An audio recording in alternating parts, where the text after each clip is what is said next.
समन्ता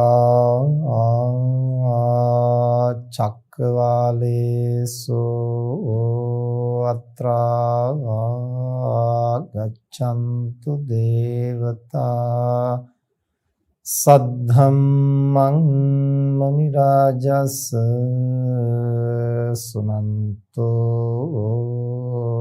सग्गमुखदं धम्मश्रवण कालो अयं भदन्ता धम्मश्रवण कालो अयं भदन्ता धम्मश्रवण कालो अयं भदन्ता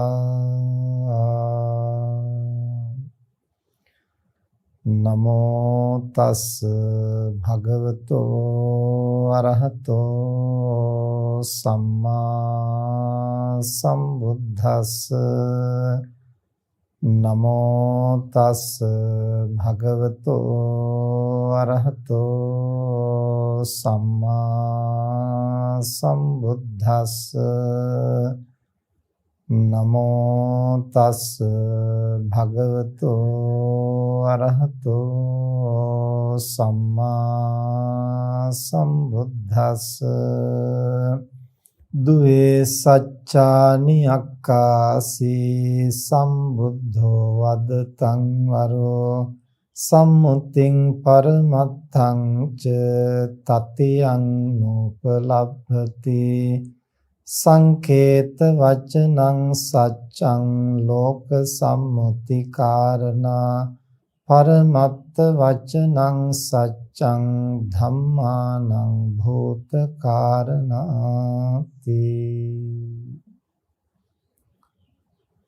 සද්ධාවන්ත පින්නතුනි හැම දිනම ටික වෙලාවක් ධර්ම ශ්‍රවණය කරන්නට සූදානම් වෙන්නේ අද ධර්ම දේශනාවෙහි දායකත්වයෙන් දරන්නේ මාලා වික්‍රමරත්න මෞතුමිය මූලික කොටගෙන වෛද්‍ය චතුරී මුණගම මහත්මිය ඒ දියණියන් ඒ වගේම බෑණනුවන් වන වෛද්‍ය සංගීත අමරකෝන් මහත්මයා ඒ වගේම රවින්දු මුණගම පුතණුවන් සඳුනි සමරනායක ලේලිය ඇතුළු ඒ පවුලේ පින්වත් පිරිස විසින් පින්කමේ මූලික ආරමුණ අද දින 70 වන ජන්මදිනයේ යෙදෙන 2013 ඔක්තෝබර් මාස 29 වන දින පරලෝසපත් වන්නට යෙදුණු චන්ද්‍රදාස පියාණන්ට පුණ්‍යානුමෝදනා කිරීම සහ පරම්පරාවේ මිය පරලොව යන්නට යෙදුණු මුතුන් මිත්තන් සිහිපත් කරලා ඒ සියලු දෙනාට පුණ්‍යානුමෝදනා කිරීමේ අරමුණ පෙරදරි කරගෙනයි අද මේ පින්වතුන් විසින් ධර්මදේශනාවෙහි දායකත්වයෙන් කටයුතු කරා. අද ධර්මදේශනාවේ මාතෘකාව හැටියට දායක පින්වතුන් විසින් අපට ආරාධනා කරන්නට යෙදුනේ අභිධර්මයේ පිළිබඳව සරල විග්‍රහයක් සිදු කර දෙන හැටියට. අභිධර්මය කියලා කිව්වහම හුඟක් දෙනෙකුට බොහොම බරපතල කාරණයක් හැටියට මනසට දැනෙනවා. ඒ නිසාම ඒ පිළිබඳව ඒවා අපට ඉගෙන ගන්න අමාරුයි, ඒක පහසු නෑ ආදී ආකල්ප නිසා හුඟක් වෙලාවට ඒ අභිධර්මයේ පිළිබඳව අවධානය යොමු කරනවා අඩු ගතියක් අපි දකිනවා. ඒ වගේම සමහර වෙලාවට අභිධර්මයේ ඉගෙන ගන්නට උත්සාහ කළා වුණත් ඒක කටපාඩම් කරලා යම්කිසි ලැයිස්තුවක් හැටියට පාඩම් කරගෙන මතක තියාගන්නට උත්සාහ කරන අවස්ථා බහුලව පෙනෙනවා. ප්‍රායෝගිකව කොහොමද ඒක තේරුම් ගන්න කියලා හුඟක් දෙනා වටහා ගන්නව අඩුයි. නමුත් වර්තමානයේ එක්තරා ප්‍රමාණයකින් තරුණ මැදිවියේ පිරිස් අභිධර්මය ඉගෙන ගන්නට ඕන කියලා යම්කිසි උනන්දුවක් උද්‍යෝගයක් ඇති වෙමින් පවතිනවා. ඒ වගේම තරුණ භික්ෂුන් වහන්සේලාත් හුඟක් වෙලාවට අභිධර්මයේ පිළිබඳව විවිධාකාරයෙන් පැහැදිලි කරමින් දේශනා සාකච්ඡා පාඩම් මාලා පවත්වනවා පුද්ගලිකවත් ඒ වගේම අන්තර්ජාලය ඔස්සේ. ඒ නිසා මම හිතන්නේ වර්තමානයේ වෙනකොට අභිධර්මයේ පිළිබඳව ඒවා පිළිබඳව නොතකා හරින පිරිස වගේම ඒ පිළිබඳව උනන්දුවෙන් කටයුතු කරන අධ්‍යයනය කරන පිරිසකුත් බිහි වෙමින් පවතිනවා. ඒක බොහොම සතුටට කාරණයක්. ඒ නිසා අද දවසේ මේ අභිධර්මයේ පිළිබඳව සරල විග්‍රහයක් කරමින් මේ ධර්ම දේශනාව සිද්ධ කරන්නට ඒ දායක පින්වතුන් කරන ලද ආරාධනාව ඒ අයට පමණක් නෙමෙයි ධර්ම ශ්‍රවණය කරන බෞද්ධ පින්වතුන් හැම දෙනාටම බොහොම ප්‍රයෝජනවත් මාතෘකාවක් වෙනවා. ඒ සඳහා අපි ධර්ම දේශනාවට මූලික මාතෘකා පාඨයේ හැටියට දේශනා කළේ අට කතාවෙහි සඳහන් වෙන ගාථා ධර්ම දෙකක් බුදුරජාණන් වහන්සේ විසින් දේශනා කළ සෑකිලා පරමාර්ථ කියන මේ දේශනා දෙක පිළිබඳව අට කතාවෙහි පැහැදිලි වෙන ගාථා ධර්ම දෙකක්. දුවේ සච්චානි අක්කාසී සම්බුද්ධෝ වදතං වරෝ සංමුතින් පරමත්තංච තතියං නූපලබ්බ. එතකොට බුදුරජාණන් වහන්සේ සම්බුද්ධෝ වදතං වරෝ ප්‍රකාශ කරන වචන කතා කරන අය අතරින් උත්තම වූ ඒ බුදුරජාණන් වහන්සේ සත්‍ය දෙකක් ලොවට දේශනා කරලා තියෙනවා සම්මුති සහ පරමාර්ථ වශයෙන්. තතියං නූපලබ්බති තුන්වැන්නක් ඇත්තේ නැහැ. සම්මුති සහ පරමාර්ථ වශයෙන් සත්‍ය දෙකක් බුදුරජාණන් වහන්සේ ලෝකයට දේශනා කරලා තියෙනවා. ඒ සත්‍ය දෙක අතරින් සංකේත වචනං සච්ඡං ලෝක සම්මුති කාරණා පරමත්ත වචනං සච්ඡං ධම්මානං භූත කාරණා. එතකොට ඒ අතරින් සම්මුති සත්‍ය එහෙම නැත්නම් සංකේත සත්‍ය කියන එක ඒකත් සත්‍ය කාරණයක් වෙනවා. කොමක් නිසාද? ලෝක සම්මුති කාරණා. ලෝකේහි සම්මුතිය මත ඒ සම්මුති සත්‍ය සත්‍යයි කියලා හඳුනාගත යුතු වෙනවා. පරමත්ත වචනං සච්ඡං ධම්මානං භූත කාරණා. එතකොට පරමාර්ථ සත්‍ය කුමක් නිසාද සත්‍ය වෙන්නේ? එහෙම නැත්නම් පරමාර්ථ වචනය සත්‍ය වෙන්නේ කුමක් නිසාද? මේ ධර්මයන්ගේ යථා ස්වභාවය අනුව. එතකොට සම්මුති සහ පරමාර්ථ කියලා ලෝකයේ සත්‍ය දෙකක් බුදුරජාණන් වහන්සේ දේශනා කරනවා. ඒ සත්‍ය දෙකෙන් සම්මුති සත්‍යත් සත්‍යක් හැටියට ගණන් ගනිනවා. පරමාර්ථ සත්‍යත් සත්‍යක් හැටියට දේශනා කරනවා. එතකොට සම්මුති සත්‍ය සත්‍යක් වෙන්නේ ලෝක සම්මුතිය මත. පරමාර්ථ සත්‍ය සත්‍යයක් වෙන්නේ ලෝකයා සම්මත කරගත්තත් නැතත් ඒ ධර්මතාවයන්ගේ යථා ස්වභාවය අනුව තමයි මේ පරමාර්ථ සත්‍ය සත්‍යයක් වෙන්නේ. දැන් මේ කාරණා දෙක පැහැදිලි කරගනිමිනුයි අද ධර්ම දේශනාව සිද්ධ කරන්නට අපි සූදානම් වෙන්නේ. අපි මූලික වශයෙන් සම්මුතිය කියන්නේ මොකක්ද? පරමාර්ථය කියන්නේ මොකක්ද කියලා මූලික වශයෙන් යම් වැටහීමක් දැන හැඳිනීමක් ඇති කරගන්නට ඕන. එතකොට තමයි අපිට මේ පරමාර්ථ වශයෙන් එහෙම නැත්නම් අභිධර්මයේ හැටියට දේශනා කරන කාරණා පිළිබඳව යම් අදහසක් ඇති කරගන්නට පුළුවන් වෙන්නේ. එතකොට අභිධර්මයේ කියලා බුදුරජාණන් වහන්සේගේ දේශනා අතර පැහැදිලි කරන්නේ මේ පරමාර්ථ සත්‍ය. සූත්‍ර දේශනා හැටියට පැහැදිලි කරන්නේ ප්‍රධාන වශයෙන් සම්මුති දේශනා. එතකොට මේ සම්මුති දේශනාවල අභිධර්ම කාරණා නැහැ කියන එක නෙවෙයි එකකින් අදහස් කරන්නේ. ප්‍රධාන වශයෙන් සම්මුතිය පාදක කොටගෙන තමයි ඒ කාරණා දේශනා කරලා තියෙන්නේ. එතකොට අවශ්‍ය වුණු තැනදී තථාගතයන් වහන්සේ ගැඹුරු ආකාරයෙන් ඒ කරුණු විග්‍රහ කරලා තියෙනවා. ඒවා තමයි පරමාර්ථ දේශනා හැටියට දක්වන්නේ. එතකොට මොකද්ද සම්මුතිය කියන්නේ? මොකද්ද පරමාර්ථය කියන්නේ? සම්මුතියයි කියලා කියන්නේ ලෝකයා සත්‍ය හැටියට සම්මත කරගන්න ඉන්ද්‍රියන්ට ගෝචර වෙන සාමාන්‍ය කාරණා ලෝකයේහි සම්මුති සත්‍ය හැටියට එහෙම නැත්නම් සම්මුති ව්‍යවහාරය හැටියට සැලකෙනවා.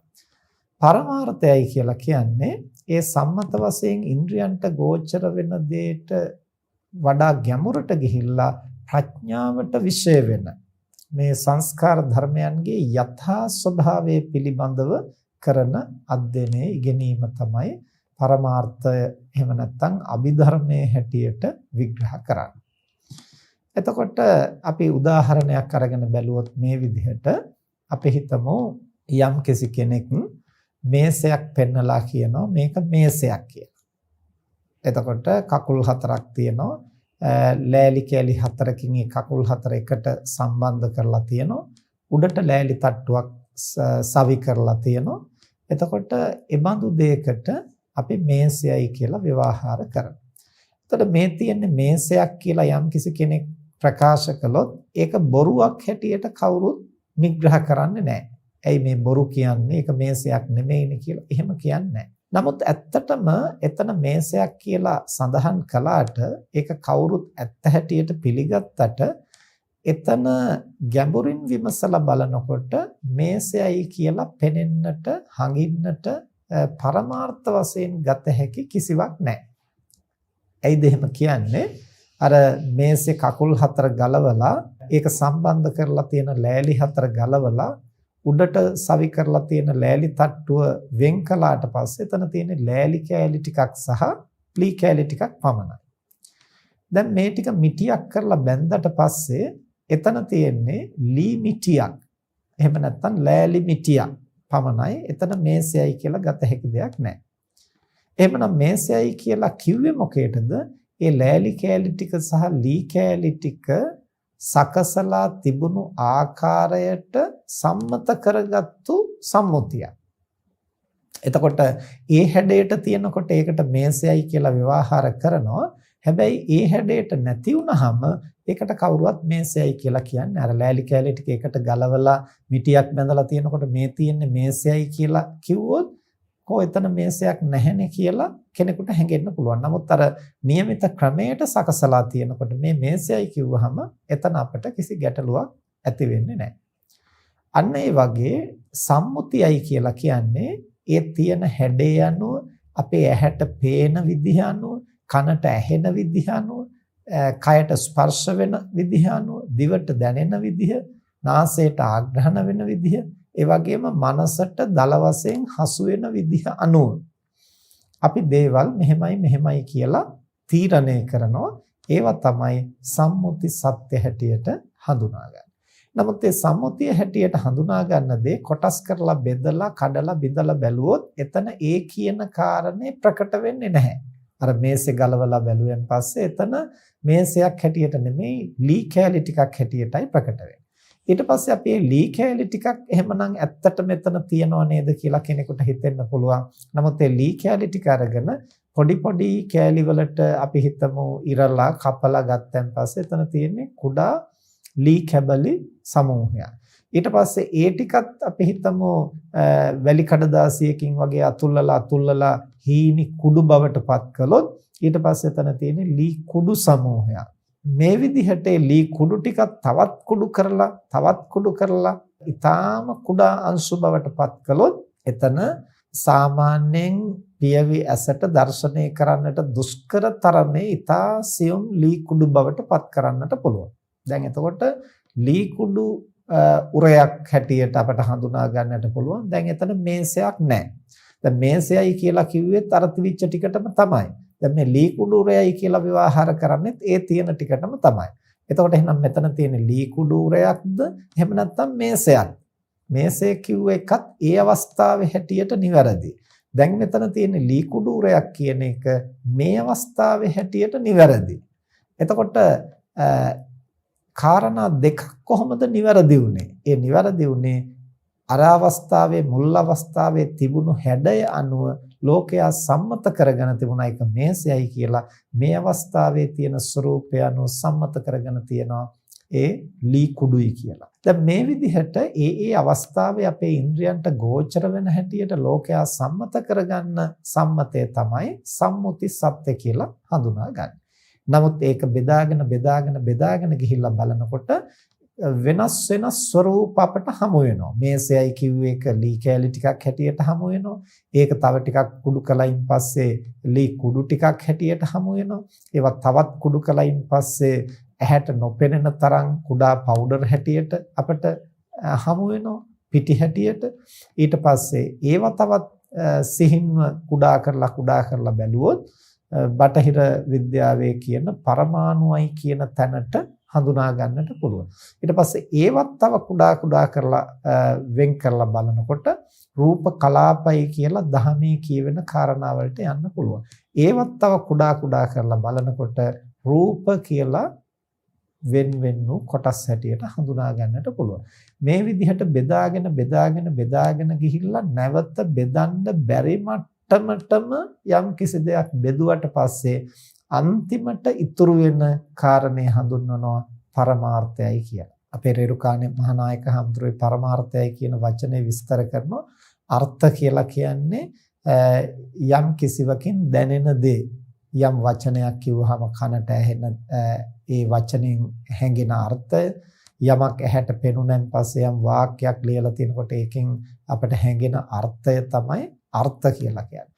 පරමාර්ථ කියලා කියන්නේ උසස්ම අර්ථය. එහෙම නැත්නම් බෙදාගෙන ගිහිල්ලා අවසානයේට ලැබෙන අර්ථය පරමාර්ථ කියලා හඳුන්වනවා. එතකොට දැන් අර මේසය කෑලි වලට බෙදාගෙන වෙන් කරගෙන ගියාට පස්සේ ලෑලි කෑලි, ඊට පස්සේ ලී කෑලි, ඊට පස්සේ ලී කුඩු, ඊට පස්සේ තවත් පුංචියට බෙදාගෙන ගියන් පස්සේ අන්තිමට අපට හමු වෙනවා රූප කියලා ඊටා සූක්ෂම කොටසක්.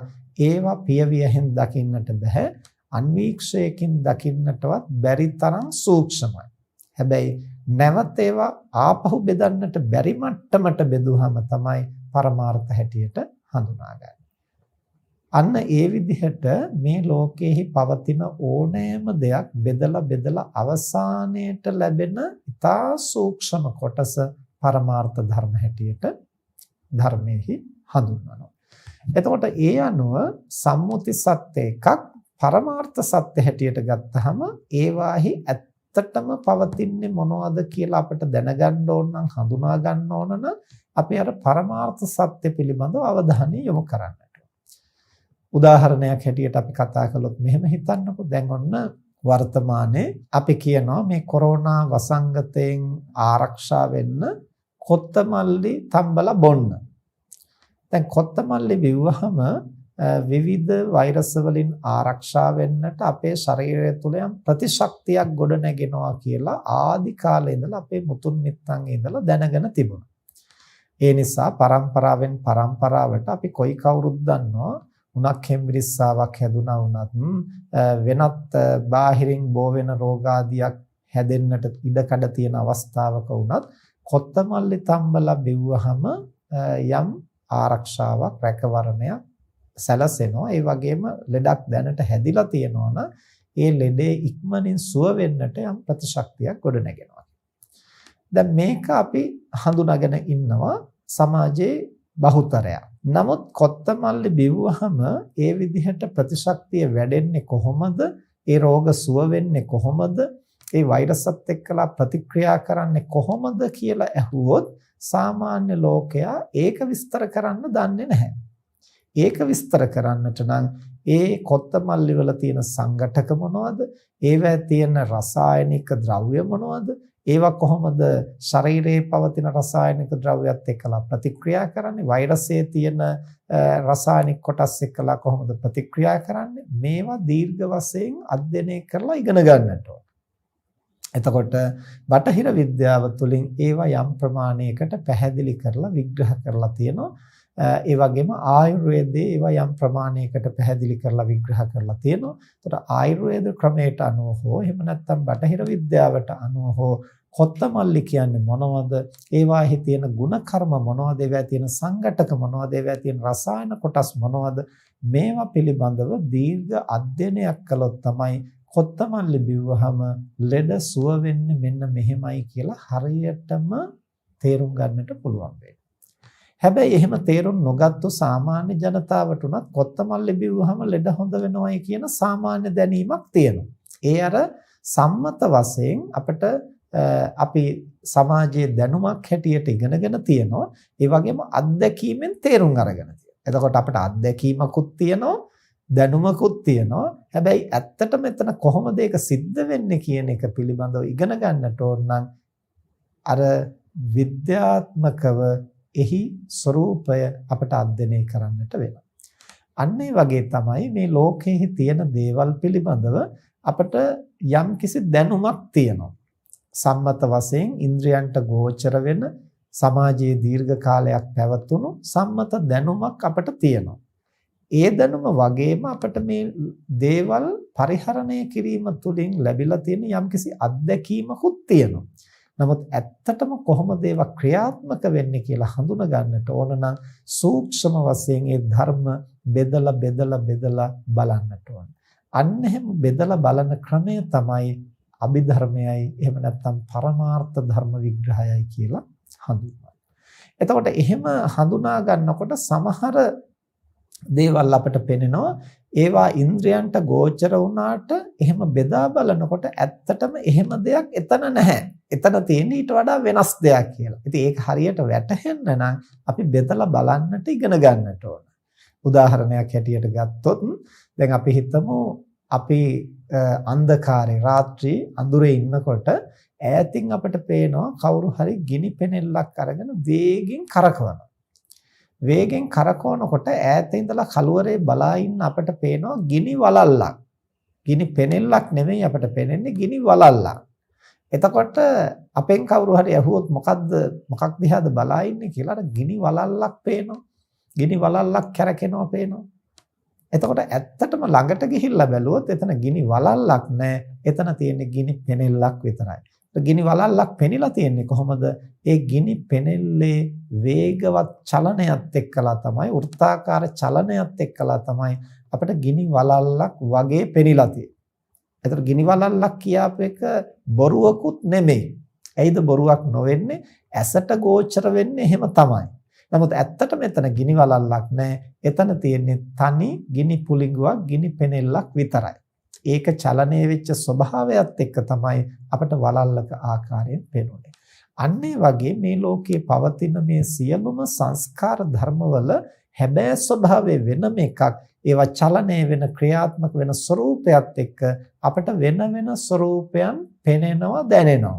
ඇහැට පේනවා එක විදිහක්, කනට ඇහෙනවා තව විදිහක්, නාසයට දැනෙනවා තව විදිහක්, දිවට දැනෙනවා තව විදිහක්, කයට ස්පර්ශ වෙනවා තව විදිහක්, සිතට දැනෙනවා තව විදිහක්. මෙහෙම එක එක විදිහට අපිට ලෝකය දැනෙනවා. දැන් මේ දැනෙන විදිහෙන් තමයි අපි හඳුනාගන්නේ.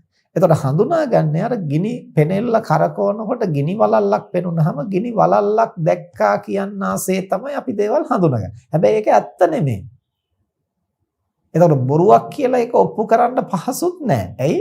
කාටත් neතට ගෝචර වෙන්නේ ඒ විදිහටයි. ඒතර ඇත්තටම මොකක්ද එතන තියෙන්නේ කියලා හඳුනා ගන්නත් නම් ළඟට ගිහිල්ලා අර චලනය නවත්තලා විමසලා බැලුවොත් තමයි අපිට පේන්නේ තියෙන්නේ ගිනි පෙලෙල්ලයි. එය චලනය කරපු ආකාරය මත තමයි අපිට අර විදිහේ ස්වરૂපයක් පෙනුනේ. අන්න ඒ වගේ මේ සංස්කාර ධර්මයන්ගේ මේ ලෝකෙහි පවතින දේවල් වල හැබෑ ස්වરૂපය අපිට එකපාරට ඉන්ද්‍රියන්ට ගෝචර වෙන්නේ නැහැ. ළඟට ගිහිල්ලා බලන්න වගේ අපි ප්‍රඥාවෙන් ඒ සම්බන්ධව විමසලා බැලුවොත් තමයි අපිට ඇත්තටම මොනවද එතන තියෙන්නේ කියලා ප්‍රකට වෙන්නේ. අන්න ඒ විදිහට මේ ඉන්ද්‍රියන්ට ගෝචර වෙන ලෝකයා සම්මත කරගෙන ඉන්න කාරණා බෙදලා අවසානයේ තවදුරටත් බෙදන්න බැරි වෙන මට්ටමට සූක්ෂම විදිහට බෙදා බලන ක්‍රමය තමයි අභිධර්ම විවරණයයි කියලා හඳුන්වන්නේ. එසේ බෙදලා අවසානයේට ඉතුරු වෙන දේවල් ටික පරමාර්ථ ධර්ම හැටියට තවදුරටත් නොබෙදිය හැකි දේවල් හැටියට වෙන් කරලා හඳුන්වනවා. දැන් අර වෛද්‍ය විද්‍යාව ඉගෙන ගන්නකොට එක රසායනික ද්‍රව්‍ය ගැන ඉගෙන ගන්න. ඒතකොට ඒ රසායනික ද්‍රව්‍ය ඉගෙන ගත්තාම කොත්තමල්ලි හැටියටවත් වෙන જાති හැටියටවත් කියන සම්මත නාම තරම් වැදගත් නැහැ. ඒකේ තියෙන රසායනික ද්‍රව්‍ය ටික මොනවද කියන එක තමයි වෛද්‍යවරයා හෝ විද්‍යාඥයා විමසා බලන්නේ. එහෙම විමසා බැලුවහම තමයි මේක කොහොමද ප්‍රතික්‍රියා කරන්න කියලා හරියට හඳුනගන්නේ. ඒක කොත්තමල්ලි කියන නම සිංහලෙන් ව්‍යවහාර කරන්න පුළුවන්, ඉංග්‍රීසියෙන් තව නමක් කියන්න පුළුවන්, වෙන රටක තවත් නමක් කියන්න පුළුවන්. එක නම් කියන්න පුළුවන්. එතකොට මේ නමෙන් එච්චර වැදගත්කමක් නැහැ. ඒක සම්මුතියක් පමණයි. එතකොට එහි ක්‍රියාත්මක වෙන එහි පවතින සංඝටක සහ එහි ක්‍රියාත්මක වෙන රසායනික ද්‍රව්‍ය ටික රසායනික වර්ග ටික හරියට වෙන්කොට හඳුනා ගත්තාම තමයි කොහොමද මේක සැකසීලා තියෙන්නේ, මොකද්ද මෙතන වෙන්නේ කියලා හරියට තේරුම් ගන්න පුළුවන්. අන්න ඒ වගේ ලෝකය નિවරදිව තේරුම් ගන්නට නම් ඒ පිළිබඳව තියෙන සම්මුතිය කුමක් වුණත් ඇත්තටම මොනවයින්ද ඒවා හැදිලා තියෙන්නේ, මොනවද ඒවා ඇතුලේ ක්‍රියාත්මක වෙන ශක්තියින් කියලා අපි හරියට හඳුනා ගන්න ඕනේ. අන්න එහෙම වෙන් කරලා බෙදලා විග්‍රහ කරලා පෙන්වන ක්‍රමය තමයි අභිධර්ම විග්‍රහයයි කියලා කියන්නේ. එසේ අර මේවා තමයි මෙහි තියෙන සංඝටක, මේවා තමයි තියෙන රසායන කොටස් කියලා පෙන්වන්න වගේ තමයි චිත්ත චෛතසික රූප නිබ්බාන කියලා එහෙම බෙදලා අවසානයේට තියෙන ප්‍රධාන කොටස් 4ක් විග්‍රහ කරනවා. ඒවා තමයි පරමාර්ථ ධර්ම හැටියට හඳුනා ගන්න. දැන් එතකොට අපි මේ සත්වයක් හැටියට, පුද්ගලයෙක් හැටියට, ඔබ හැටියට, මම හැටියට, ගස් කොළන් හැටියට, ගෙවල් දොරවල් හැටියට, යාන වාහන හැටියට, සතා සිව්පාව හැටියට, එළදොළ ගංගා හැටියට, ආහාර පාන හැටියට මේ නොයෙක් විදිහෙන් අපි ඇහැට ගෝචර වෙන දේවල්, කනට ඇහෙන දේවල්, නාසයට දැනෙන දේවල්, දිවට දැනෙන දේවල්, කයට දැනෙන දේවල් සහ සිතට දැනෙන දේවල්. ඔය ෂඩේන්ද්‍රයන්ට දැනෙන දේවල්නේ සමස්ත ලෝකය කියලා කියන්නේ. ඒ ෂඩේන්ද්‍රයන්ට දැනෙන දේවල් බෙදලා බැලුවෙන් පස්සේ අන්තිමට චිත්ත චෛතසික රූප නිබ්බාන කියලා ප්‍රධාන කොටස් 4කට බෙදා හඳුනා ගන්නට පුළුවන්. ඒ නිසා අභිධර්මයේ පරමාර්ථ ධර්ම හැටියට මේ කාරණා 4 තමයි විග්‍රහ කරන්නේ. මොනවද? චිත්ත චෛතසික රූප නිබ්බාන. දැන් එතකොට ශාස්ත්‍රීය අධ්‍යයනයන් කරන අය විශ්වවිද්‍යාලවල එහෙම ඉගෙන ගන්නවා. බුදුරජාණන් වහන්සේ මුල් අවදියේදී අභිධර්මයේ පිළිබඳ පරමාර්ථ ධර්ම පිළිබඳ දේශනා කළේ නැතය. පළවෙනි ධර්ම සංගායනාවේදීත් සූත්‍ර විනය තමයි දේශනා කළේ. ඊට පස්සේ තමයි අභිධර්ම පිටකය කියලා එකක් ඇති වුණේ කියලා විශ්වවිද්‍යාලවල ශාස්ත්‍රීය අධ්‍යයනයක් හැටියට ඉගෙන ගන්නවා. එතකොට ඒක වෙනම කතාවක්. ඒක අපි මෙතනට පටලවා ගන්නට අවශ්‍ය නැහැ. කුමක් නිසාද? ඒ යම්කිසි ශාස්ත්‍රයකට අනුව, ඉතිහාසයට අනුව කොහෙද මේවා මුලින්ම සටහන් වෙලා තියෙන්නේ, මොන පොතේද තියෙන්නේ කියලා හොයනකොට පොතක් හැටියට මුලින්ම සටහන් වෙලා තියෙන්නේ පස්සේ කාලෙක වෙන්න පුළුවන්. ඒව පිළිබඳ තොරතුරු හමු වෙන්නේ පස්සේ කාලෙක වෙන්න පුළුවන්, පැහැදිලිව වෙන් කරලා. හැබැයි බුදුරජාණන් වහන්සේගේ දේශනා මුල ඉඳලා බැලුවෙන් පස්සේ උන්වහන්සේ මොන වචනෙන් දේශනා කළා වුණත් දේශනා කරලා තියෙන්නේ මොනවා ගැනද? චිත්ත චෛතසික රූප නිබ්බාන ගැන. අවුරුදු 45ක් මුළුල්ලේ බුදුහාමුදුරුවෝ සිත ගැනනේ දේශනා කළේ. ඊළඟට චෛතසික කියලා කියන්නේ සිතෙහි යෙදෙන ගුණාංග. ඊළඟට රූප කියලා කියන්නේ මේ අපට ඉන්ද්‍රියන්ට ගෝචර වෙන වෙනස් වෙන, ඒ කියන්නේ සිතට අමතරව පවතින නාම ධර්ම වලට අමතරව පවතින කොටස තමයි රූප කියලා කියන්නේ. නිබ්බාන කියලා කියන්නේ කෙලස් නැසීමෙන් මේ භව ගමන නිමා කිරීම. එතකොට චිත්තචෛතසික රූප නිබ්බාන ගැන තමයි බුදුරජාණන් වහන්සේ වසර 45 දිම දේශනා කළේ. එතකොට අවශ්‍ය තැන සම්මුති වශයෙන් දේශනා කරනවා, අවශ්‍ය තැන පරමාර්ථ වශයෙන් ඒවා ගැඹුරින් විග්‍රහ කරනවා. ඒ වෙනම අභිධර්ම විග්‍රහයක් හැටියට, පොත්පත් හැටියට වෙන්ුනේ පස්සේ කාලෙක වෙන්න පුළුවන්. නමුත් බුදුරජාණන් වහන්සේ මුල ඉඳලම මේ කාරණා 4 ගැන තමයි අවුරුදු 45ක් මුළුල්ලේ දහම් දෙසුවේ. ඒක වෙනම අභිධර්මයේ හැටියට, පරමාර්ථ ධර්ම හැටියට වෙන් කරලා නොතිබෙන්නට පුළුවන්. ශාස්ත්‍රීය අධ්‍යයනයකදී එහෙම යම්කිසි වෙන්කිරීමක්, හඳුනා ගැනීමක් කරගන්න පුළුවන්. නමුත් අපිට ධර්මයේ ඉගෙන ගන්න මේවා පස්සේ කාලේ ලියවිච්ච, පස්සේ කාලේ එකතු වෙච්ච කියලා වෙන් කරන්න බෑ. ඇයි ඒ අභිධර්මයේ කියවෙන්නේ චිත්තචෛතසික රූප නිබ්බාන ගැනයි. ඉතින් බුදුහාමුදුරුවෝ වසර 45ක් මුළුල්ලේ ওই කාරණා 4 ගැන තමයි පැහැදිලි කරන්නේ. වෙන දෙයක් ගැන නෙමෙයි. ඒ නිසා අභිධර්මයේ හෙවත් පරමාර්ථ ධර්මය බුද්ධ දේශනාවෙන් පරිබාහිර වූවක් නෙමෙයි. බුදුරජාණන් වහන්සේගේ පළමු දේශනාවෙහිම මේ කාරණා පැහැදිලි කරන නිසා අපිට උන්වහන්සේගේ ප්‍රථම ධර්ම දේශනාවේ ඉඳන්ම මේ ගැඹුරු කරුණු ඒ පුද්ගලයාට වැටහෙන හැටියට ඒ තන දේශනා කරලා තියෙනවා. එතකොට පසු කාලීනව සඳහන් වෙනවා තථාගතයන් වහන්සේ මාතෘ දිව්‍ය රාජයාට දහම් දෙසන්නට දෙව්ලොවට වැඩම කළ අවස්ථාවේ දෙවියන්ට මේ ගැඹුරු පරමාර්ථ ධර්මය විග්‍රහ කරලා දේශනා කළාය. ඊට පසුව සරියුත් හාමුදුරුවෝ ඇතුළු ශිෂ්‍ය පිරිසට එය මනුලොවට ඇවිදින් පැහැදිලි කරලා දුන්නාය. ඒ සරියුත් හාමුදුරුවෝ ප්‍රමුඛ ශිෂ්‍ය පිරිස විසින් තමයි ඒ අභිධර්ම දේශනය පරම්පරාවෙන් පරම්පරාවට පවත්වාගෙන ආවේ කියන බව ශාසන ඉතිහාසයේ පැහැදිලි කරනවා. ඒතර ඓතිහාසික සාධකයේ මොකක් වුණත් ශාස්ත්‍රීය සාධකයේ මොකක් වුණත් ධර්මානුකූලව අපිට තේරුම් ගන්නට තියෙන්නේ මේ ලෝකයේහි අපි සම්මත වශයෙන් ඉන්ද්‍රියන්ට ගෝචර වෙන දේවල් බෙදලා අවසානයේට බෙදිය නොහැකි මට්ටමට සියුම් කොටස් වලට වෙන් කරලා ඒවැහි පවතින මූල ධර්ම මොනවද කියලා විමසලා බැලුවොත් අපට කාරණා හතරක් ලැබෙනවා. චිත්ත, චෛතසික, රූප, නිබ්බාන කියලා. අන්නේ මූලික ධර්ම හතර තමයි පරමාර්ථ ධර්ම හැටියට අභිධර්මයේ විග්‍රහ කරන. ඒවා අභිධර්ම කියලා කියන්නේ ධම්ම අභිධර්ම. ධම්ම කියලා කියන්නේ පවතින ධර්මතාවයන්. අභිධම්ම කියලා කියන්නේ ඒවාෙහි ඉතා සියුම් අවස්ථා, ගැඹුරු අවස්ථා, බෙදලා සූක්ෂම වශයෙන් ලැබෙන අවස්ථා. ඒතර පරමාර්ථ ධර්ම කියන එකම තමයි. දැන් ඊළඟට අපි පැහැදිලි කරගන්න ඕන මේ කාරණා හතර මොනවද කියලා. මොනවද? චිත්ත, චෛතසික, රූප, නිබ්බාන. මොකක්ද සිත කියලා කියන්නේ? මොකක්ද චෛතසික කියලා කියන්නේ? මොකක්ද රූප කියලා කියන්නේ? මොකක්ද නිබ්බාන කියලා කියන්නේ? දැන් අපි මේ සත්වේක්‍ය, පුද්ගලේක්‍ය ආදී වශයෙන් අපි හඳුනාගෙන තියෙන්නේ චිත්ත චෛතසික සමූහයක්.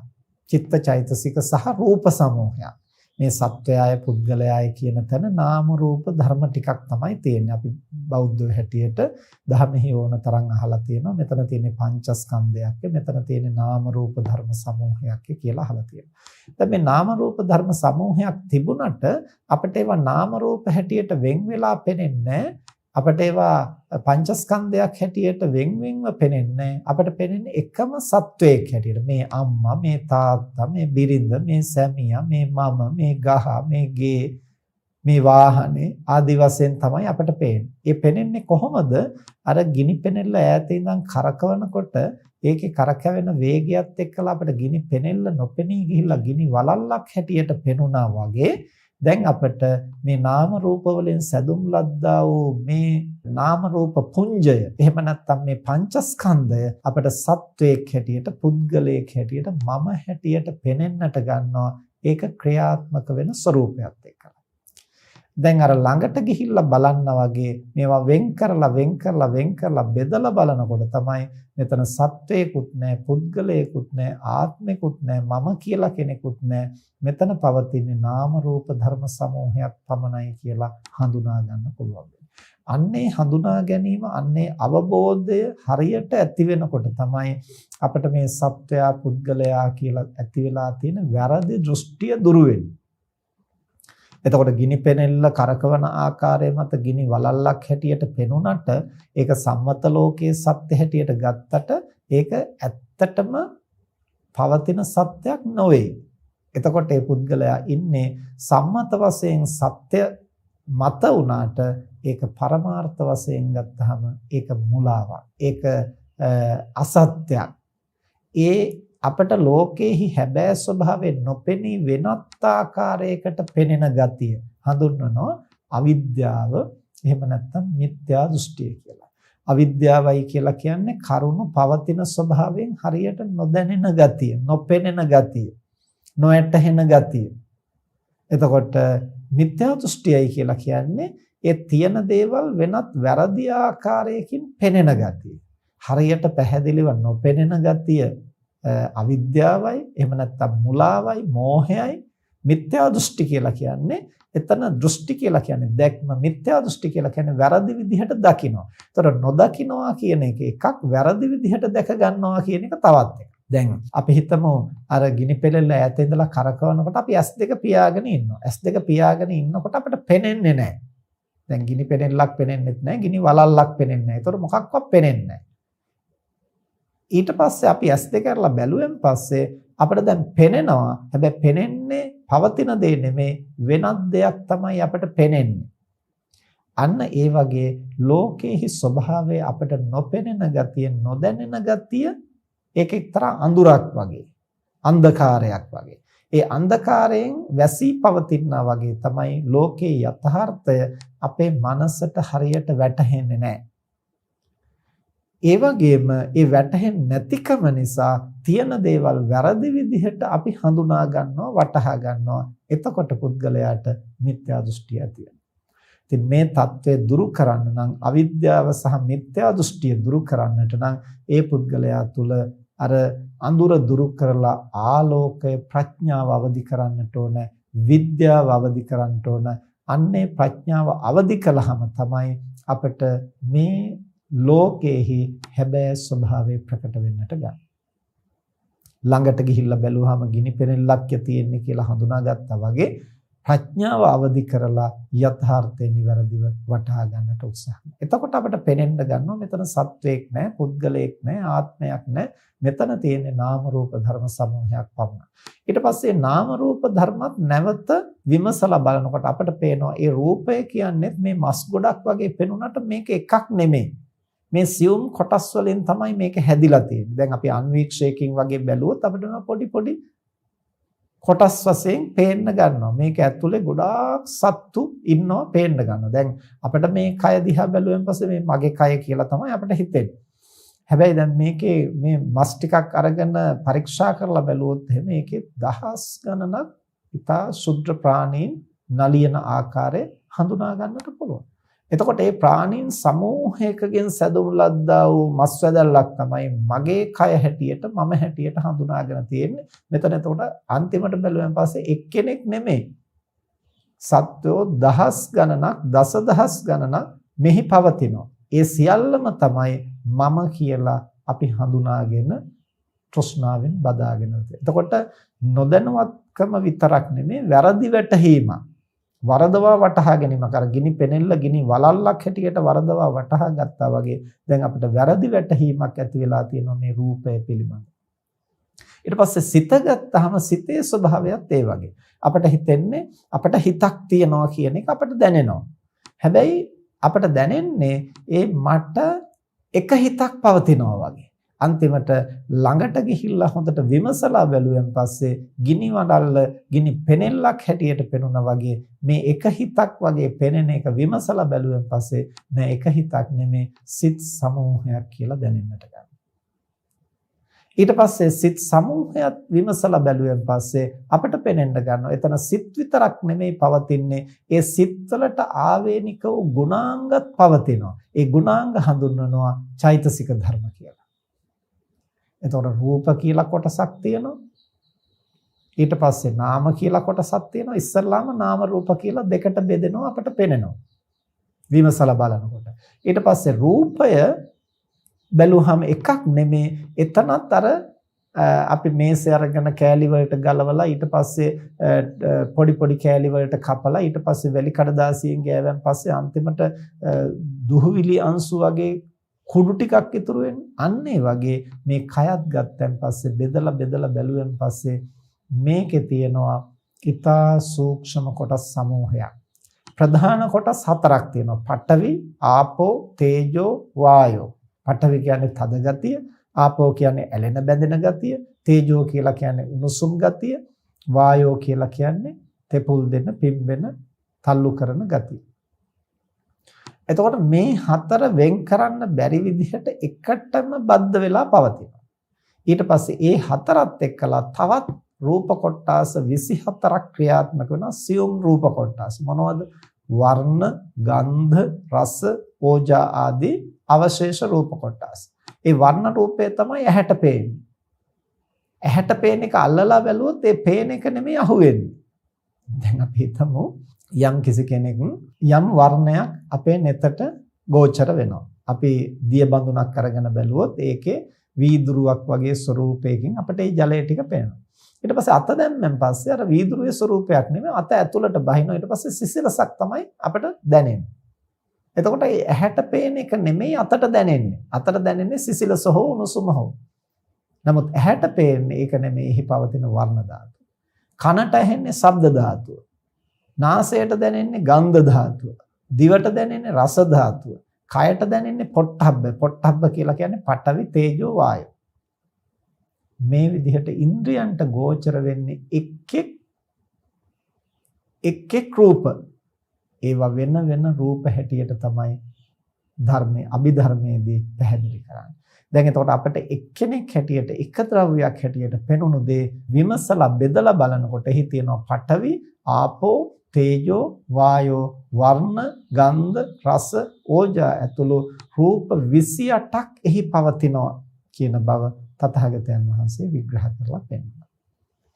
එතකොට අන්නේ රූප 28 එකට බද්ධ වෙලා ක්‍රියාත්මක වෙනවා. ඒ රූප 28ම හැමතැනම ක්‍රියාත්මක වෙන්නේ නැහැ.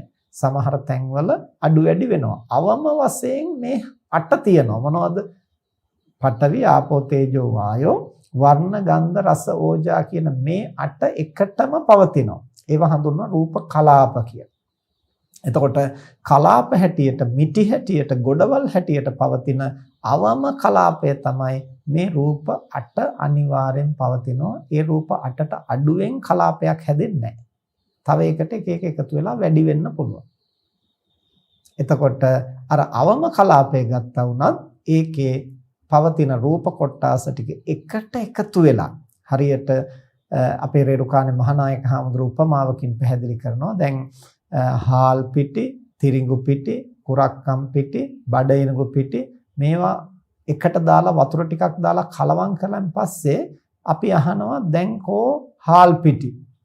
හාල් පිටි කෝ කියලා අහුවෙන් පස්සේ දැන් වතුර දාලා කලවම් කරලා එකට ගුලියක් හැදුවෙන් පස්සේ මේ තියෙන්නේ හාල් පිටි කියලා පෙන්වන්න බෑ. ඔක්කොම ඉතා සියුම් පිටි. දැන් එක ගුලියක් විතරයි අපට පේන්නේ. දැන් ඒතකොට හාල් පිටි කෝ ඇහුවොත් මොකද්ද කියන්න වෙන්නේ? තිරිඟු පිටි, කුරක්කම් පිටි, බඩ ඉරඟු පිටි අතරේ කලවම් වෙලා තියෙනවා කියලා තමයි කියන්නේ. ඊට පස්සේ අහනවා කෝ බඩ ඉරඟු පිටි. බඩ ඉරඟු පිටි කෝ කියලා ඇහුවොත් හාල් පිටි, තිරිඟු පිටි, කුරක්කම් පිටි අතරේ කලවම් වෙලා තියෙනවා. මේන් කියලා පෙන්වන්න බෑ. පෙන්වන්න බැරියයි ඒ තරම් සියුම්. අන්න ඒ වගේ පඨවි ආපෝ තේජෝ වායෝ වර්ණ ගන්ධ රස ඕජා කියන මේ රූප කොටාස එකට එකතු වුණාන් පස්සේ අර පිටි වර්ග ටිකක් එකට එකතු කරලා වතුරෙන් අනලා පුංචි පිටි ගුලියක් හැදුවා වගේ ඔක්කොම එකට තියෙන්නේ.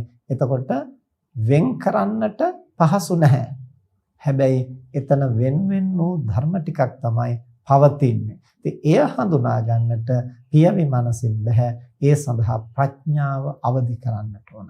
අර අපේ පියවි ඇසින් දකින්නට බැරි දේ අපේ අන්වීක්ෂයකින් බලනකොට ඊට වඩා ලොකු කරලා අපිට ඒකේ වෙනසක් පේනවනේ.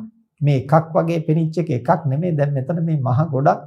දැන් මේ මගේ ශරීරයේ මාංශ කියලා පෙනිච්ච තැන දැන් මේ තව පුංචි පුංචි සත්තු කොච්චර ඉන්නවද කියලා අපිට පේනවා අන්වීක්ෂයකින් අර කුඩා දේ ලොකු කරලා බලනකොට. අන්න ඒ වගේ අපේ මනසට අපේ ඉන්ද්‍රයන්ට සාමාන්‍ය විදිහින් ගෝචර වෙච්ච දේ ප්‍රඥාව අවදි කරලා ප්‍රඥාව කියන්නේ සිතේ පවතින එක්තරා ගුණයක්. ඒ ගුණය අවදි කළාන් පස්සේ හරියට ආලෝකයක් වගේ ආලෝකේ නැති තැන අපිට පැහැදිලිව පේන්නේ නැහැ. ආලෝකය දැල්ලුවාම අපිට පැහැදිලිව පේනවා තියෙන දේවල්. පුංචි පුංචි වෙනස්කම් පවා පේනෙන්නට ගන්න. අන්න ඒ වගේ අපේ මනසේ තියෙන ප්‍රඥාව නැමැති ගුණය අවදි කරලා බලනකොට මේ නාම රූප ධර්මයන්ගේ පවතින සියුම් වෙනස්කම් අපිට පේනෙන්නට ගන්න.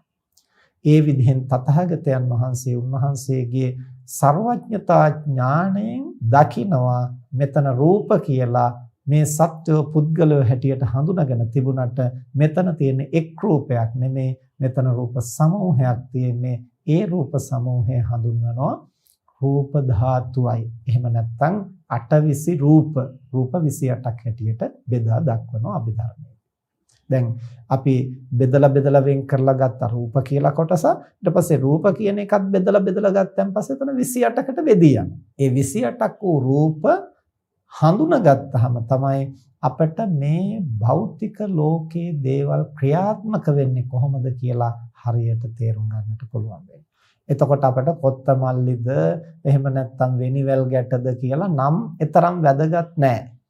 ඒකේ තියෙන රසායනික කොටස් මොනවද කියන එක අපිට එතනින් එහාට වැදගත්කමකුත් නැහැ. ඒකේ තියෙන සංඝටක මොනවද කියන එක අපිට එතනින් එහාට වැදගත්කමකුත් නැහැ. ඒ සියල්ලට වඩා සූක්ෂම බෙදීමක් තමයි මේ අභිධර්මයේ බෙදා දක්වන්නේ. ඒතර එහෙම බෙදලා ගත්තන් පස්සේ ඒවා ක්‍රියාත්මක වෙන්නේ කොහොමද? ඒවා ශක්තිය ගොඩනගෙන්නේ කොහොමද? අන්‍යෝන්‍ය වශයෙන් ඒවා මිශ්‍ර වෙන්නේ කොහොමද? සහාය වෙන්නේ කොහොමද? ප්‍රතිවිරුද්ධ වෙන්නේ කොහොමද? මේ සියල්ලක් හඳුනා ගන්නට පුළුවන් වෙනවා අර සියුම් බෙදීම් හරියට තේරුම් ගත්තාම, වටහා ගත්තන් පස්සේ. එතකොට ඒ පිළිබඳ ඥානය තමයි පරමාර්ථ ඥානය කියලා හඳුන්වන්නේ. ඊළඟට දැන් ඔය අපි කතා කළේ රූප. ඊට පස්සේ නාම කියලා කිව්වේ සිත. දැන් සිත පිළිබඳවත් බැලුවෙන් පස්සේ බුදුරජාණන් වහන්සේ දකිනවා මෙතනක් තියෙන එක හිතක් නෙමෙයි. ඒ අරමුණෙන් අරමුණට සිත් පහළ වෙනවා. එක් අරමුණක් ඇති වෙලා වහා බිඳී යනවා. තවත් සිතක් පහළ වෙනවා. ඒකත් බිඳී යනවා. තවත් සිතක් පහළ වෙනවා. ඒකත් බිඳී යනවා. මෙහෙම වේගවත්ව ක්‍රියාත්මක වෙන සිත් පරම්පරාවක් මෙතන පවතින්නේ කියන බව තථාගතයන් වහන්සේ දේශනා කළා. ඒ සිත් ඇති වෙන ස්වභාවය ගත්තන් පස්සේ ඒවැ ගුණාංග ගත්තන් පස්සේ සිත් 89ක් හරි 121ක් හරි වශයෙන් බෙදා දක්වනවා අභිධර්මයේදී. එක හිතක් හැටියට අපට පෙනෙන සිත 89 ආකාරයකට බෙදා වෙන් කරලා පැහැදිලි කරනවා. ඊට පස්සේ ඒවාහි තව පවතින ගුණාංග ගැන කතා කරනවා. ඒවා හඳුන්වනවා චෛතසික කියලා. දැන් සිත කියලා ගත්තාම ඒක තනි එකක් නෙමෙයි. ඒකෙත් යම් අවශේෂ ගුණාංග ක්‍රියාත්මක. ඒ ගුණාංගත් එක්කලා තමයි සිත වෙනස් වෙන්නේ. උදාහරණයක් හැටියට ගත්තොත් අපි හිතමු පින්නතුනේ දැන් සුළඟක් හමනවා. ඒ සුළඟ අපිට සුළඟක් හැටියට ගතට දැනෙනවා. දැන් ඒ සුළඟෙහි අපිට යම්කිසි ගන්ධයක් දැනෙනවා. දැන් මේ ගන්ධය එන්නේ කුමක් සමග මිශ්‍ර වෙලාද? සුළඟත් එක්කලා මිශ්‍ර වෙලා. ඊට පස්සේ සුළඟෙහි අපිට සිසිල් බවක් හෝ උණුසුමක් දැනෙනවා. ඊට පස්සේ සුළඟෙහි අපිට යම්කිසි වර්ණයක්, යම් අඳුරු වර්ණයක් හරි එහෙම නැත්නම් යම්කිසි වෙනත් වර්ණයක් හරි අපිට ඒ සුළඟෙහි පෙනෙන්නට ගන්න. ඊට පස්සේ සුළඟෙහි එක්තරා වේගයක් අපට හඳුනා ගන්නට පුළුවන්.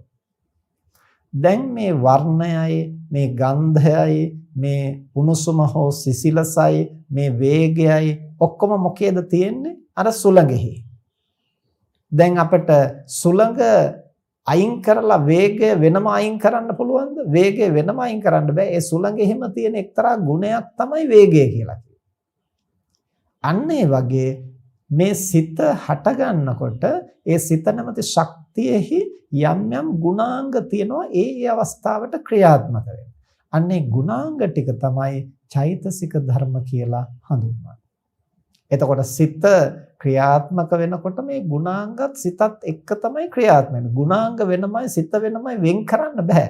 එකටමයි ඒවා ක්‍රියාත්මක වෙන්නේ. සිත හට ගන්නකොට තමයි මේ ගුණාංග වලින් යුක්තව හටගන්නේ.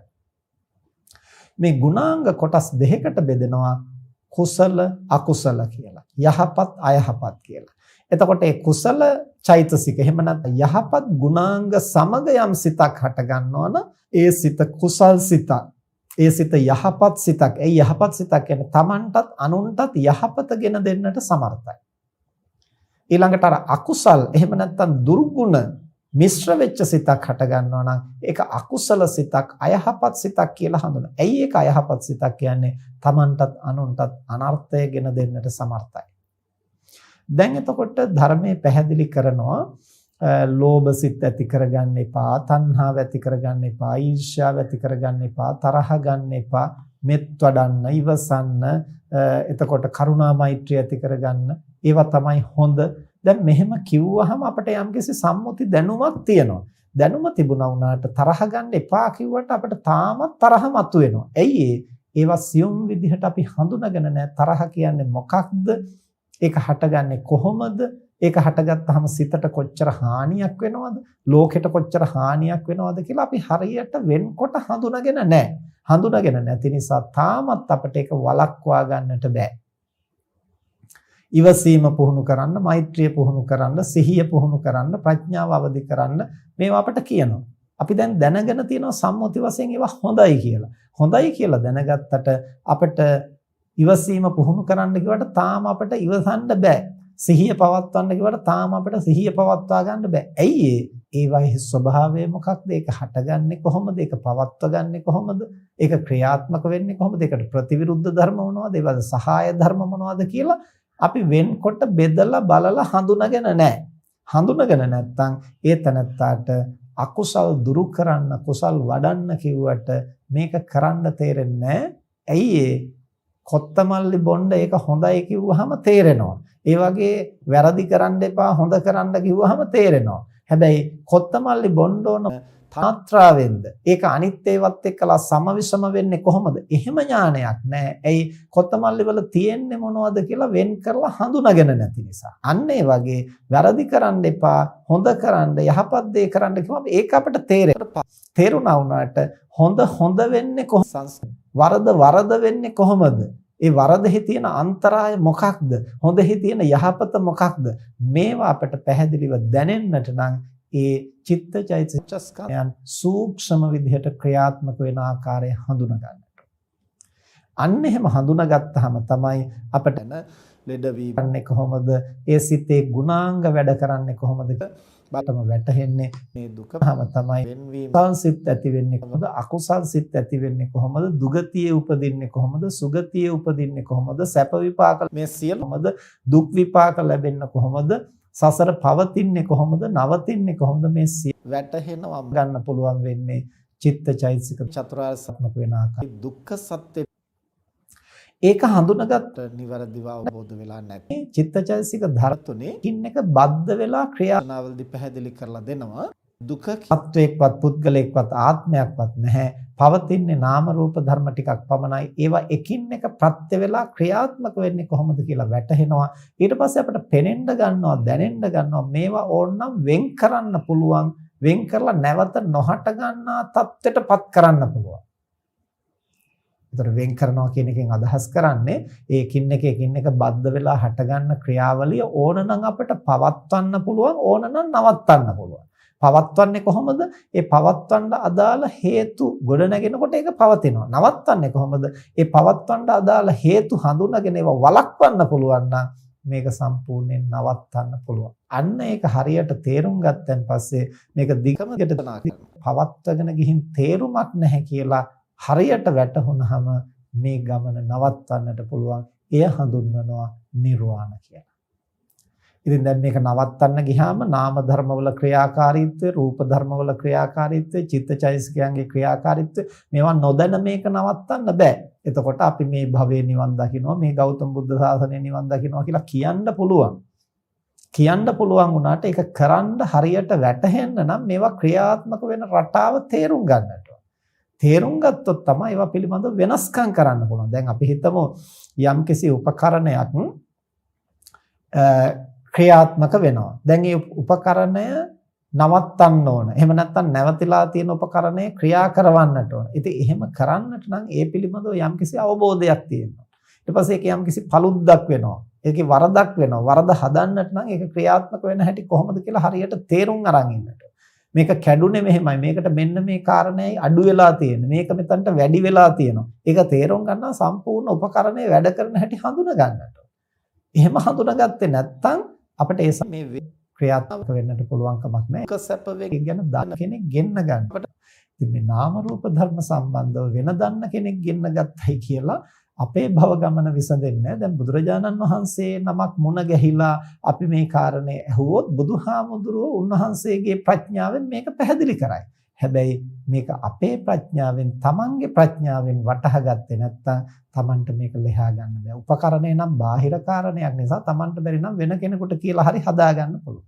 හැබැයි මේ නාම රූප ධර්ම තමන්ගේ පංචස්කන්ධයේ හැටියට ක්‍රියාත්මක වෙනකොට මේ තුල ඇති වෙන වරද මේ තුලින් මොන නිවැරදි කරන්නට. ඒක අනුන්ගේ ප්‍රඥාවෙන් කරන්න බෑ. තමන්ගේ ප්‍රඥාව අවදි කරන්න.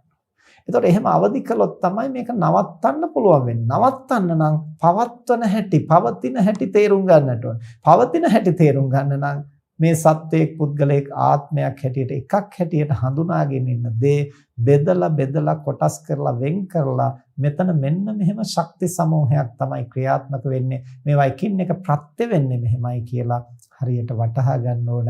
එය වටහා දෙන විවරණය තමයි අභිධර්ම විවරණයයි පරමාර්ථ ධර්ම විග්‍රහයයි කියලා බුදුරජාණන් වහන්සේ පැහැදිලි කරා. එතකොට සූත්‍ර දේශනා හැටියට සම්මත වශයෙන් ලෝක සම්මත කරුණු වලින් බුදුරජාණන් වහන්සේ කරුණු පැහැදිලි කරනවා.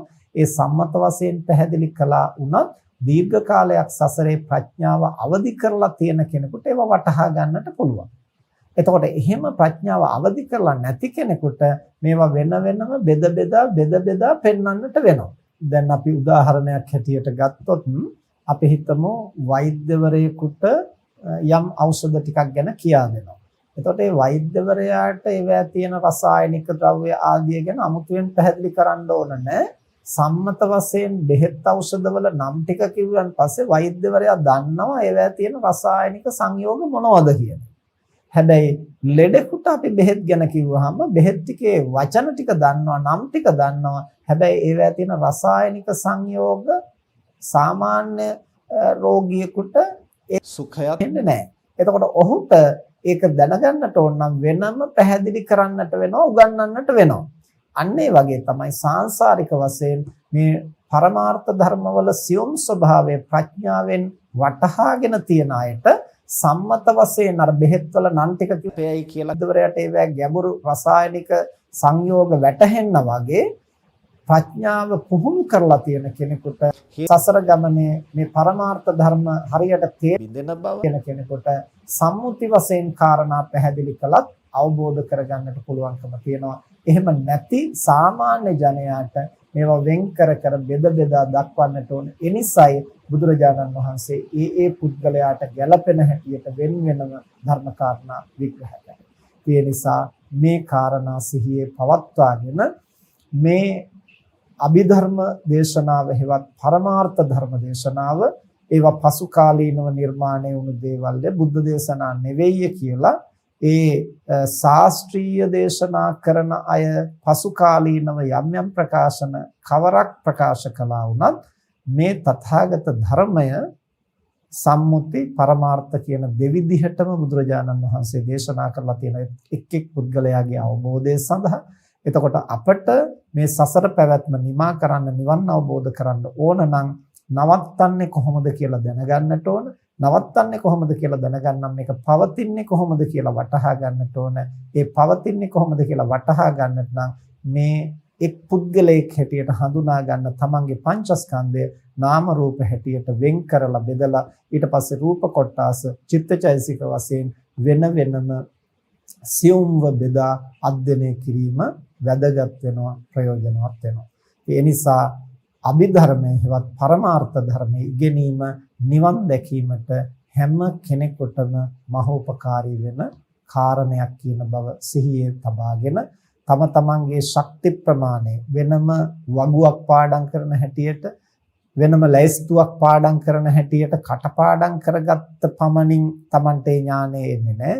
ඒ චිත්තචෛසික රූප ධර්මයන් එකිනෙක ප්‍රත්‍ය වේලා ක්‍රියාත්මක වෙන්නේ කොහොමද කියන කාරණා අභිධර්ම පොතපත අභිධර්ම දේශනා ඇසුරු කරගෙන හැකි විදිහට ඉගෙන ගන්න, අධ්‍යයනය කරන්න, පුහුණු කරන්න එය තමන්ට ගැඹුරු දහම් කරුණු මනවින් වටහා ගන්නට විශේෂයෙන් උපකාර වෙනවා. ඒ සඳහා මේ අසු දහම් කරුණුත් හැම දිනාටම මහෝපකාරී වේවා කියලා අපි ආශිර්වාද කරනවා. මෙතෙක් වේලා ධර්ම ශ්‍රවණය කිරීමෙන් සිදු කරගත් සියලු කුසල් දෙවියන් සහිත ලෝකයාටත් මිය පරලෝකීය ඥාතීන්ටත් ඔබ අප හැම දිනාටම බුදු පසේ බුදු මහරහතන් වහන්සේ නිවී සැනසී පැමිණ වදාළ උතුම් නිවනින් සැනසීම පිණිසම හේතු වේවා කියලා ප්‍රාර්ථනා කරා. ආකාසට්ඨා ච භුම්මට්ඨා දේවා නාග මහිද්దికා පුඤ්ඤන්තං අනුමෝදිත්වා චිරං රක්ඛන්තු ශාසනං. ආකාසට්ඨා ච භුම්මට්ඨා දේවා නාග මහිද්దికා පුඤ්ඤන්තං අනුමෝදිත්වා චිරං රක්ඛන්තු දේශනං. ආකාසට්ඨා ච භුම්මට්ඨා දේවා නාග මහිද්దికා පුඤ්ඤන්තං අනුමෝදිත්වා චිරං රක්ඛන්තු ත්වං සදා. අද ධර්මදේශනාවෙහි දායකත්වයෙන් දරන්නේ මාලා වික්‍රමරත්න මෞතුමිය මූලිකත්වයේ තබාගෙන වෛද්‍ය චතුරී මුණගම දියණියන්, ඒ වගේම වෛද්‍ය සංගීත් අමරකෝන් බෑණනුවන්, රවින්දු මුණගම පුතණුවන් සහ සඳුනී සමරනායක ලේලිය ඇතුළු පවුලේ පින්වත් පිරිස පින්කමේ මූලික පරමාර්ථය අද දිනට 70 වන ජන්මදිනයේ යෙදෙන 2013 ඔක්තෝබර් මාස 29 වන දින පරලෝ සැපත් චන්ද්‍රදාස පියාණන්ට පුණ්‍යානුමෝදනා කිරීම. ඒ වගේම 2014 මැයි මාස 28 වෙනි දින පරලෝ සැපත් ඩින්සන් වික්‍රමරත්න මුත්තණුවන්ට 2020 මැයි මාස 17 වන දින පරලෝ සැපත් වන්නට යෙදුණු තිලකාවති මුණගම මිත්තනියට 2017 දෙසැම්බර් මාස 24 වෙනි දින පරලෝසපත් නන්දසේන අමරකෝන් මුත්තණුවන්ට සහ තමන්ගේ පරම්පරාවේ මියගිය සියලු ඥාතීන්ට පුණ්‍යානුමෝදනා කිරීමේ අරමුණ පෙරදරි කරගෙනයි අද ධර්ම දේශනාව සිද්ධ කරන්නේ. දේශකයන්න් වහන්සේ ඇතුළු ධර්ම ශ්‍රවණය කළ සැමට නිර්වාණ අවබෝධය ප්‍රාර්ථනා කරමින් ආශිර්වාද කරමු. මේ අරමුණු පෙරදරි කරගෙන සෑම දිනාට දහම් අසන්නට අවස්ථාව සලස්වා දීම ධර්ම දානමය මහ පිංකමක්. තම තමන් ධර්ම ශ්‍රවණය කිරීම ධර්ම ශ්‍රවණමය පිංකමක්. ඒ දෙආකාර කුසලයේ ප්‍රඥාව දියුණු කරගන්නට හේතු වෙනවා. මේ සිදු කරගත්තා වූ සියලු කුසල් ලෝකයේ සම්බුද්ධ ශාසනය ආරක්ෂා කරන පින්තුන් ආරක්ෂා කරන ඉන්ද්‍රාදී සියලු පින් කැමැති දෙවි දේවතාවෝ දේව මාතාවෝ සතුටින් අනුමෝදන් වෙත්වා. දෙවියන්ගේ දිවයිසුරු සම්පත් වර්ධනය කරගනිත්වා. සම්බුද්ධ ශාසනයත් මනුෂ්‍ය වර්ගයාත් চিරාත් කාලයක් ඉහෙන් ආරක්ෂා කෙරෙත්වා. දායකත්වයේ දරන මාලා වික්‍රමරත්න මෞතුමිය ඇතුළු ඒ දූ දරුවන් ඥාති හිත මිත්‍රාදීන් සැමටත් දෙවියන්ගේ ආශිර්වාදයෙන් නොමදව සැලසේවා. දෙවියෝ ප්‍රාර්ථනීය බෝධියකින් නිවන් දකිත්වා කියලා ප්‍රාර්ථනා කරන් 2013 ඔක්තෝබර් මාස 29 වෙනි දින පරලෝසපත් වන්නට යෙදුණු චන්ද්‍රදාස පියාණන් වහන්සේ ඇතුළු මේ නම් සදහන් කළ මුතුන් මිත්තන්ටත් මේ පරලෝකීය සියලු ඥාතීන්ටත් මේ පින් අනුමෝදන් කරමු. සතුටින් අනුමෝදන් වෙත්වා. ඒ හැම දිනාගෙම භව ගමන සුවපත් කරගනිත්වා. ප්‍රාර්ථනීය බෝධියකින් නිවන් දකිත්වා කියලා ප්‍රාර්ථනා කරන් ඔබ අප හැම දිනාටමත් මේ උදාර කුසලය මෙලව යහපත අභිවෘද්ධිය පිණිස පවතිවා. සසර වාසය කරන තාක් නරකාදී සතර අපායකට මිත්‍යා දෘෂ්ටි කුලයකටපත් නොවීම පිණිස කල්යාණ මිත්‍ර සම්පත්තිය සද්ධර්ම ශ්‍රවණේ ලැබීම පිණිස හේතු වේවා. බුදුපසේ බුදුමහරහතන් වහන්සේ නිවී සැනසී පැමිණ වදාළ උතුම් නිවනින් සැනසීම පිණිසම හේතු වේවා කියලා ප්‍රාර්ථනා කරා.